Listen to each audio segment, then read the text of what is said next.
Good morning, AIPAC. Good morning. What an honor. Lillian, congratulations on your outstanding presidency, and it's great to be with you again this year. I also want to thank AIPAC's Executive Director, Howard Kaur, and I'm just thrilled to see all of the students in the audience. In you, I see our future. I want to especially recognize the nearly 1,000 Californians who are here today.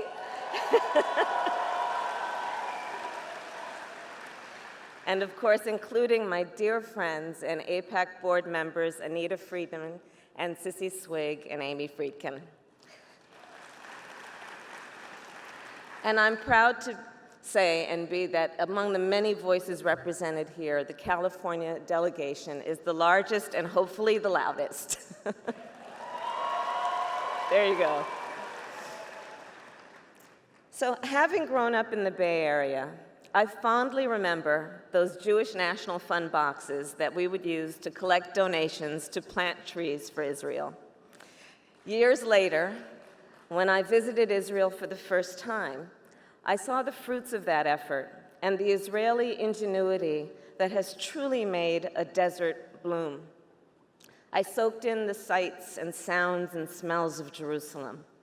I stood in Yad Vashem, devastated by the silent testimonies of the 6 million Jews that were murdered in the Holocaust. And we must always remember that solemn promise, never again.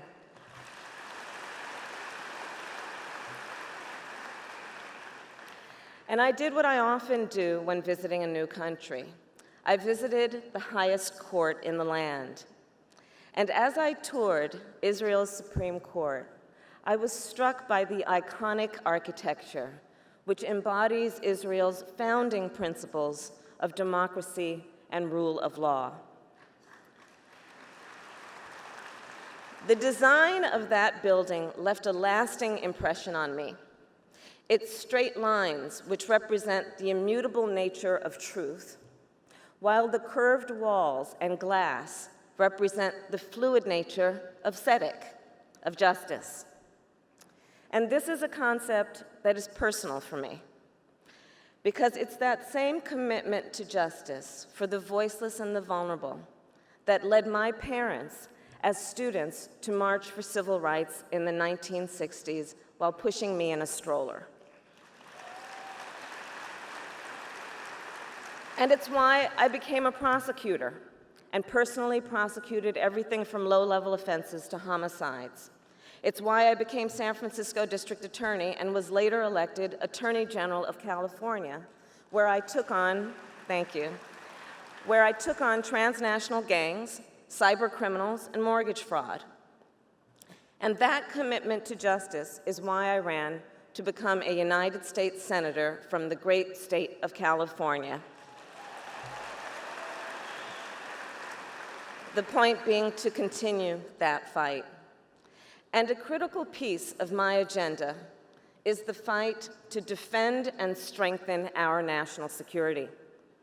As a member of both the Senate Intelligence Committee and Homeland Security Committee, I have a front row seat to these issues, and I am proud to stand strongly with America's allies, including Israel. So let me be clear about what I believe. I stand with Israel because of our shared values, which are so fundamental to the founding of both our nations. I believe the bonds between the United States and Israel are unbreakable, and we can never let anyone drive a wedge between us. Our bonds are rooted in our shared history and are strengthened by the ties between our peoples. And in the words of Shimon Peres, whose loss we mourn so deeply, for Israel's existence, we need the friendship of the United States of America. And of course, he knew that feeling goes both ways. And there's no question that friendship and our partnership must be unwavering.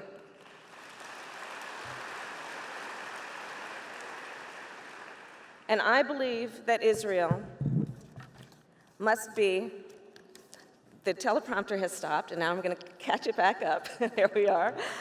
I believe Israel should never be a partisan issue.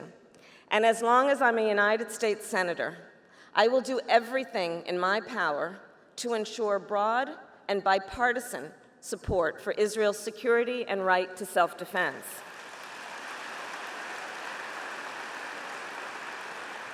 I believe that the only viable resolution to the Israeli-Palestinian conflict is two states for two people living side by side in peace and security.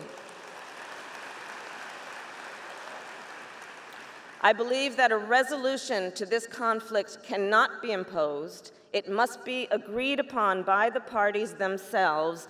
Peace can only come through a reconciliation of differences, and that can only happen at the negotiating table.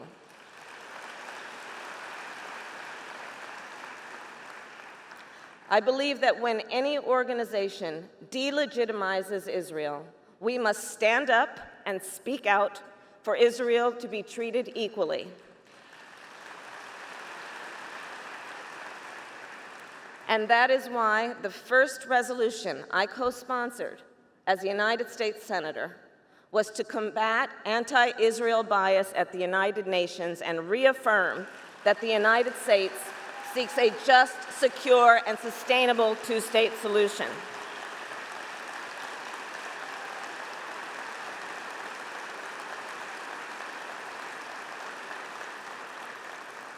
And as someone who has personally prosecuted hate crime, I also believe that we cannot stand by while anti-Semitism, hate crime, and bigotry are on the rise, whether that's a swastika on a Jewish family and children's services bus in San Francisco or the burning of a mosque in Tampa.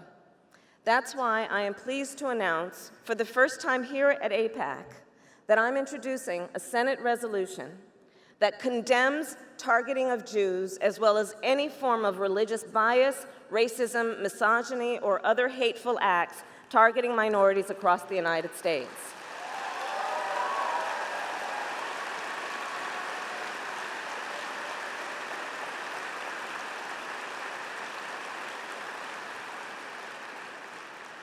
And let's be candid. Many, including those in this hall, have been directly impacted by the outrageous incidents targeting the Jewish community. This violence and hate is alarming and simply unacceptable.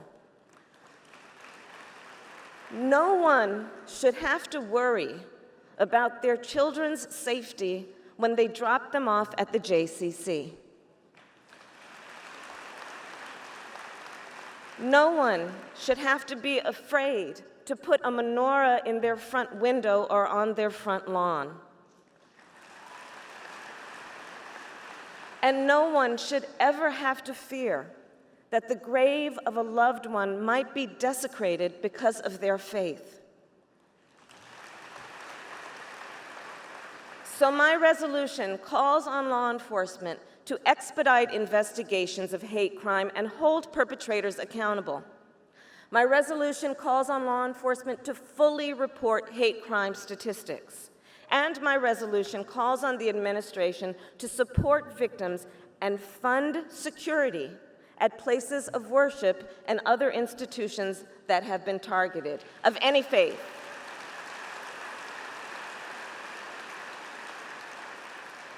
And as I fight to promote human rights and security, Israel and the Jewish community will always be a priority for me. And that is why, as Senator, I am particularly focused on 3 areas where I believe the United States and Israel can expand our cooperation and where California plays an important and central role. And the 3 are defense, cybersecurity, and water security. So let's think about it. First, defense. In the midst of uncertainty and turmoil, America's support for Israel's security must be rock solid. And as Iran continues to launch ballistic missiles, while it arms and funds its terrorist proxy Hezbollah, we must stand with Israel.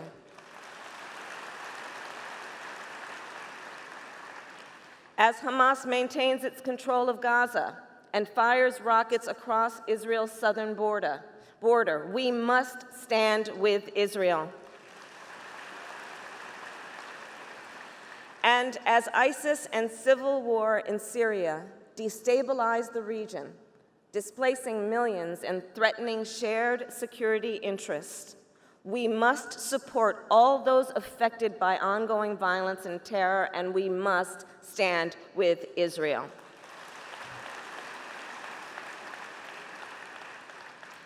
Our defense relationship is critical to both nations, which is why I support the United States' commitment to provide Israel with $38 billion in military assistance over the next decade. It is why I support full funding for Israel, including for the Arrow, David Sling, and the Iron Dome missile defense systems, which save lives. And that's why I am fully committing to maintaining Israel's qualitative military edge.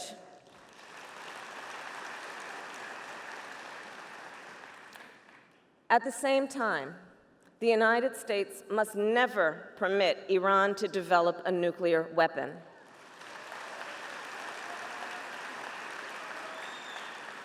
The Iran nuclear deal must be vigorously enforced through robust monitoring, inspection, and verification.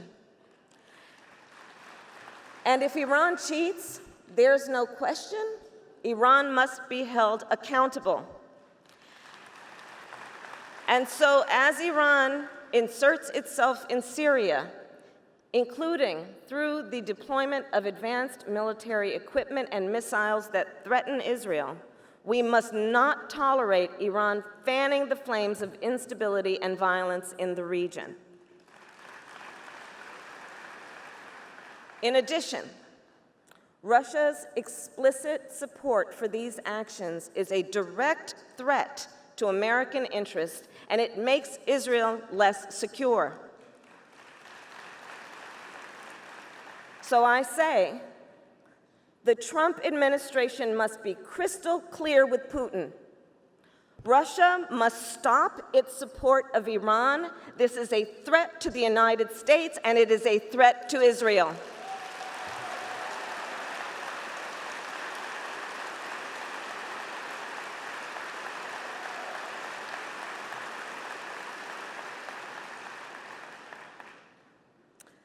A second area where I believe we can expand our cooperation is cybersecurity and technology. As cyber attacks expose the vulnerabilities of our most essential systems and infrastructure, the United States and Israel must strengthen our innovation and technological capacities and our defenses together. Israel has more scientists and startups per capita than any other country in the world. And I'm proud that California, building on the 2014 commitments made by Prime Minister Netanyahu and Governor Brown, has facilitated many of these technological partnerships and investments. Today, Tel Aviv and Silicon Valley are inextricably linked, ensuring that our two countries remain on the cutting edge. And when I met with Prime Minister Netanyahu last month, I was proud to discuss California's cyber advancements and the way we can expand those joint efforts. And the third area of growing cooperation is water security. So as any Californian in this hall can tell you, water is the lifeblood of our economies and our communities. And because of California's history of droughts, we know we cannot take water for granted. In this regard, we could not have a better example than Israel. Yes. Israel is a nation that is 60% desert yet so water secure that it exports water to its neighbors. And Israel has been a great partner to California in this area. Take, for example, Carlsbad, California, where an Israeli company built a desalination plant which provides 50 million gallons of water to 400,000 Californians every day. So while the United States and Israel are geographically separated by water, we can also be bound by water. And I'm eager to champion these three partnerships in the Senate now and in the future, and to ensure that California plays a key role in the relationship between the United States and Israel. So in conclusion, AIPAC, we all know these are difficult times. I stand here clear-eyed about the dangers of division in our country and in our world, understanding why a state for the Jewish people is so essential. And I also stand here as someone with a lifelong commitment to justice, a lifelong faith in the power of democratic values and the innate oneness and goodness of human beings. And I believe that it's the common ground that unites so many of us. Values like faith, family, respect, and empathy that will see us through. Just look, for example, at the response when Jewish cemeteries in St. Louis and Philadelphia were so horribly vandalized. Muslim activists quickly raised money to restore the headstones, with one organizer posting on social media, quote, "I want to ask all Muslims to reach out to your Jewish brothers and sisters and stand together against this bigotry." Common ground. Look at the words of Elie Wiesel, who I knew personally and loved, when he said, "The opposite of love is not hate, it's indifference." Common ground. Look at Israel's Supreme Court, that beautiful place I visited, upon which sits a Tunisian judge alongside an Israeli Arab Christian and a Brooklyn-born Israeli, all presided over by a female Chief Justice. Common ground.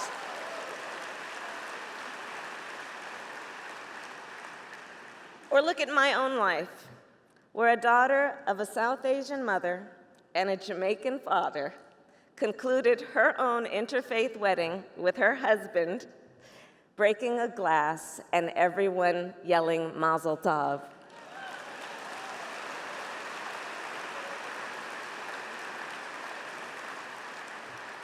So that's who we are. And if we embrace those values that have always made the United States and Israel great, then I believe our two nations will continue to move forward together for years and years to come. I thank you, AIPAC. Thank you.